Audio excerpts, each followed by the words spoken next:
Hi everyone, thank you for joining me. You're at home with Melissa, and in this episode what I want to talk to you about is peppers. But I want to start this video off by sending a big thank you out to my friends Michelle and Greg.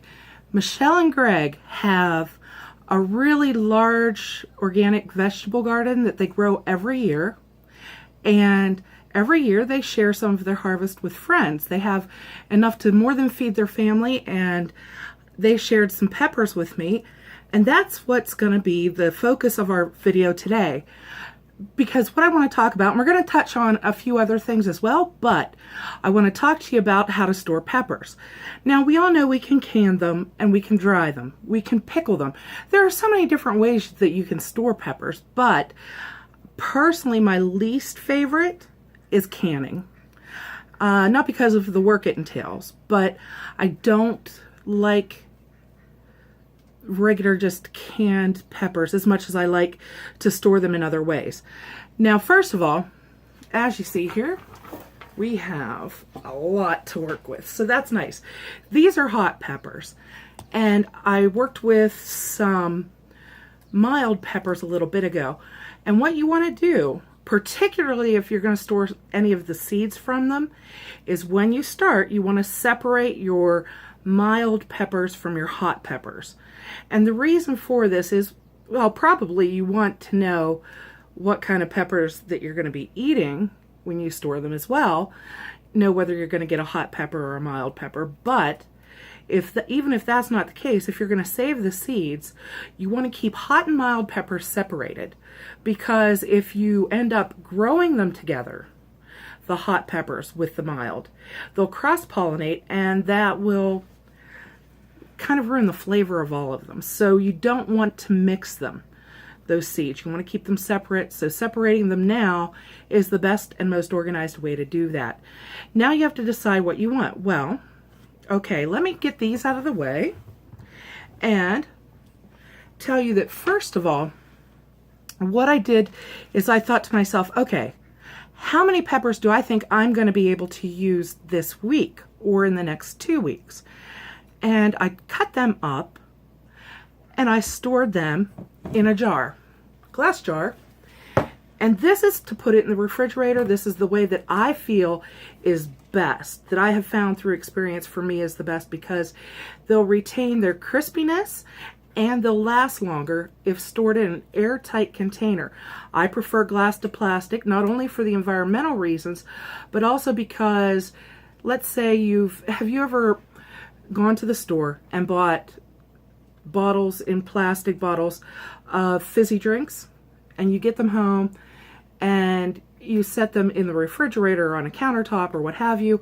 When you open them, your fizzy drink is flat. The reason this happens is that the plastic bottles are air permeable.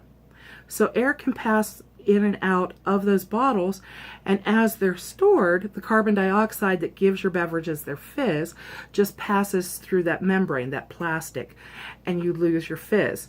Well, that means plastic breathes, not as much as keeping something out on a counter, but it'll let air in and out. And you want to keep the air away from the peppers that you're storing in your refrigerator. So, you know, you can store them in plastic. I think you're better off storing in glass, and again, make sure it's an airtight container. Canning jars work really well, but there are others as well, other kinds of airtight storage containers that you can use. And if you want to, you can use plastic. Now, keeping the air out will help make those pepper slices that you've sliced last longer. And I like to, when I have a bunch of peppers, rather than just setting them on a counter because they seem to go bad faster that way, I like to process them all right away. And that way, it takes less time. I'm getting out all the things that I need to process them all at once. I do it all at once. My focus is on that. Then I have the peppers set aside, and they're ready for immediate use. That way, if I come home, I'm in a hurry. And maybe with you, if you come home from work, you're tired, you don't feel like being bothered with a whole lot of prep. So you usually go to the store and you buy your pre-cut peppers that are already sliced. Well, you're going to pay an arm and a leg for that. They charge you for the service of slicing them in addition to charging you for the peppers. So if you get your peppers or you grow them yourself, even better, or have a wonderful friend like I do who gives you some peppers, and you process them yourself, you're saving all that money. And if you do it all at once, then later in the week when you go to use it, it's already set aside just in the same kind of situation as if you would buy it from the store, ready to use. So what I did was I sliced down some of them and I put them in the airtight container. The airtight container already makes them last longer in the refrigerator than if you put them in something that's not airtight. To make it last even longer, you want to absorb some of that moisture, particularly the moisture that those slices are giving off. And the way I do that is I simply put a dry piece of paper towel in the bottom of the jar. Now this is a big jar. Generally I have it right on the bottom sitting there, and so it'll soak up that moisture as it goes down. And right on the bottom is better than this going up the side, but I couldn't reach the bottom. It's a tiny little hole and I have giant hands. So it's basically in the bottom, and those slices are there. Between having the airtight container and the moisture absorbency of the paper towel, I have found that sliced peppers that I slice often will last me more than 2 weeks. Now, if you look here, you can see that in this jar, there are pepper seeds. You don't have to keep your pepper seeds, and a lot of people don't like to. They want to just have the slices and not have any seeds in what they're saving to eat. Now, I find with peppers that I like to save the seeds. And in fact, other than say with apples and things like that where the seeds are actually poisonous, I like to include, whenever I can, the seeds in with the food that I'm putting aside. And the reason for that is simply that the seeds themselves are little packets of genetic information that Mother Nature has put in these tiny little packages all ready to go. But in addition to the genetic information, those are powerhouses packed really tightly in there are vitamins and minerals. Sure, you have them through the rest of the plant, but you have them really concentrated, calories as well, just warning you, but vitamins and minerals packed really tightly into those little seeds, because that gives the plant the nutrition that it needs to start off, to initially germinate before it gets out into the soil and starts taking its energy that way. So there's a lot of vitamins and minerals, all kinds of nutrients and things, lots of energy producing compounds in those seeds. I like to include them in my food. And pepper seeds, they really don't interfere with the texture of what you're eating very much. If you're cooking your peppers, those seeds soften up as well. If you're eating them fresh, those seeds aren't hard. They're, they kind of blend in with the texture of the pepper. I don't find them a problem. In fact, I find them a bonus. So I don't do anything to remove them. And even though I include a lot of the seeds right in there with it, I find that when I'm done working, there are enough seeds that have been left behind on my cutting surface that I can save those to propagate plants in the future. So that's a really good thing. It's a bonus. I get both.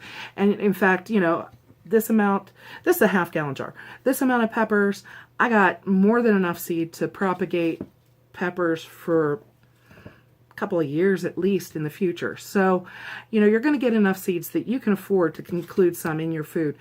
And so this is how I store them if I'm going to store them in the refrigerator.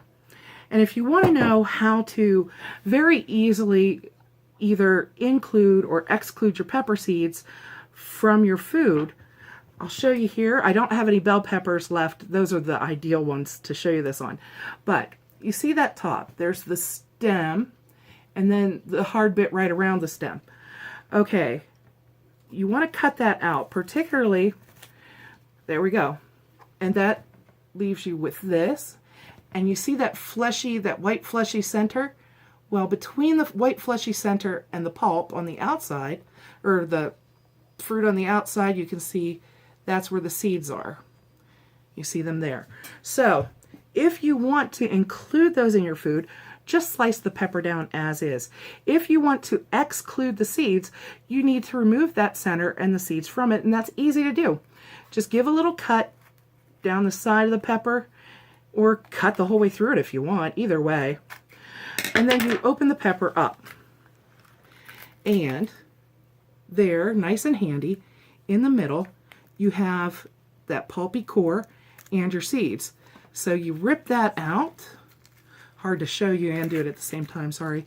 There you go. You rip that out. Most of the seeds come with it, and it's easy to then wipe the rest out and pull the rest out before you cut your pepper up. Okay, and you'll get all of them out as opposed to just some. I'm showing you what I'm doing. So, okay, you've got now just basically the skin of the pepper left, and now you slice it. And you will have, you can either slice it crossways, lengthwise, whatever you like. And then you can store it, and if you've removed all your seeds, you don't have any in there. And again, like I said, I like having the seeds in with my peppers. So I would just take the cap off the stem and then just start chopping up my peppers. And you're going to do that with all the peppers you want. Now with these hot peppers, or the peppers that are shaped like this, where the hard cap that goes with the stem takes up most of the top of the pepper, I just slice right down through. I take the whole thing off. You know, I don't concern myself with cutting around the edge. And then I just give the animals the caps, and they can chew on that and eat what they want of it. So then I just finish and I slice them up. And I do that with all of them. Now you can see, if I pull this over here to where the camera is, you can see that all these seeds are on the table just from my cutting. And I still have seeds in with the pepper itself. So if I want seeds in the pepper and I also want to save for propagation, no problem. You don't have to take any extra steps. You'll get both just in the actions you're taking, slicing up the peppers. Okay, so then if I want them in the refrigerator because I'm going to use them in the next couple of weeks, I put them in a jar with a dry piece of paper towel on the bottom, sealed from the air. And my second favorite way to do it, my favorite being the putting it in the jar and having it right in the refrigerator, just grab a handful. To save for a little bit longer term, like I mentioned, I don't really like canning. To me, it's a texture thing. I don't like the texture as much. Once they've been canned, sure, you can use it in soup, but it gets a little mushy because you've already cooked them once in the canning process. I like to take a Ziploc bag, okay? And then I just put my peppers in the bag, and I'm going to show you right now how to do that, even though I'm not done cutting the peppers. I'll just show you, and then I'll finish the process afterward. But put them in the bag, and then squish them to as far as the bottom as you can, not squishing them to the point where you crush them, but, you know, putting them toward the bottom. And then you roll that bag. It's not sealed yet. You roll it, squeezing it tightly as you do so, okay? Just keep rolling and rolling and rolling until you get to the top. And then make sure it's a freezer bag, because you're going to put it in the freezer with this particular storage method. Okay, so you seal the bag, all except for a tiny little space at the end. Right here, this tiny little space. And with that, I'm going to squeeze out any air that remains and finish sealing. So if I've done it correctly, this should be sealed. And look at that. It's nice and flat, and I've got most of the air out of it, which is what you want if you're going to freeze something, because it's the oxygen in there that causes freezer burn. So I've squeezed the air out of it, and I could do a better job than that. In fact, I usually do. But it's almost as good as a vacuum sealed pack when you do it that way. And then you can work with it if you've got a lot of peppers in the bag. You can work with it to flatten them out in there, and it'll be kind of stiff and nice and flat. And then you can file them in your freezer, or you can set them in a pile in your freezer. Then what you can do, if you want to save your peppers for propagation, here's a nice method. Let me get a paper towel. I had one ready, and then I did something with it. Okay. Piece of paper towel. This is so easy and so much fun. Okay, to save your seeds, you can't just save them as is, because to give seeds longevity, they'll rot because they're wet, because they've just come out of the moisture of that vegetable. So the seeds are still damp, and you need to get rid of that moisture. And to do that, the method I use for these, that's so simple, is I just get a piece of paper towel, and then I take and place my seeds on it. See how those are there? And then I just spread them out so that they're pretty much in a single layer, and any noticeable pulp I remove. And then I will take a pen and just write on there the date and hot peppers, because these are the hot ones. Okay, so once you've got the name written on it, it's there. You're going to know what seeds are on that towel because you have it written right on it. Now you're going to take this towel. You don't want to set it in a windowsill because that'll just fry your seeds. That will make them unusable for planting purposes. It'll just kill them. What you want to do is you want to set them someplace out of direct sunlight, somewhere kind of cool and with a lot of air circulating. I'll tell you where I'm putting these to dry, and you just leave them there for say a couple of weeks and then they're ready to go. You can either put them in your store, whatever you're using to store the seeds, say the little envelopes or whatever. I'm going to store them just like this. I'm going to just place the piece of paper towel in a cardboard box, stacked up, all the seeds I've dried, and I'll have a stack of seeds on the towels with the names of what each of the seeds are in a cardboard box once they're dry. Don't do that until they're dry, because if you do, you're going to spread that moisture and then you're going to just encourage fungal growth and the death of all your seeds. But I put them in my library because even though you would think a library should be the brightest room in the house, it's actually the darkest room in mine. It's not dark, but it's not brilliantly lit like the rest of the house. I like a lot of light, and most of my house is incredibly light. I have a cat over there crying, making sounds. She must have found a fly or something. She's doing that little, can you hear her? I don't know if you can hear her. Cats do this weird thing when they're talking to squirrels and birds and flies where they chitter. They make these quick chitter noises, and Gracie Cat's doing that right now, and I don't know what she sees. I keep trying to look at whatever she's looking at. I see nothing. So maybe she's imagining things. She is a little bit crazy. But anyway, she's not that crazy. She sees something I don't. So I put them in my library because it is a little bit dimmer. I know that there's no direct sunlight there. And I put them on top of this one tall dresser in that room because the cats never go there and no one else can go there. So I know they're safe. They're not going to get knocked around, stepped on, chewed on. They're going to be in peace for a couple of weeks while they dry. And then I can put them in a cardboard box for storage. Now those are the ways that I store, and both the peppers and the seeds for use now, for use later. And I hope that this provides some useful information for you. And if you have any questions or any stories that you want to share, if you have any methods that you think are really cool for doing these things, please feel free to write us a note in the comment section.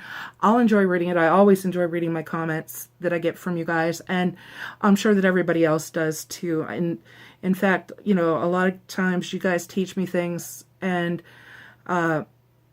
give me tips that help me and make my life a little easier, and I really appreciate that, and I'm sure other people would too. So thanks for tuning in, and thanks in advance for any comments that you might leave. And I hope you enjoyed this, and that you go out and that you also enjoy the rest of your day. And until we see each other again, go out and learn a bunch and have a good time. Bye-bye.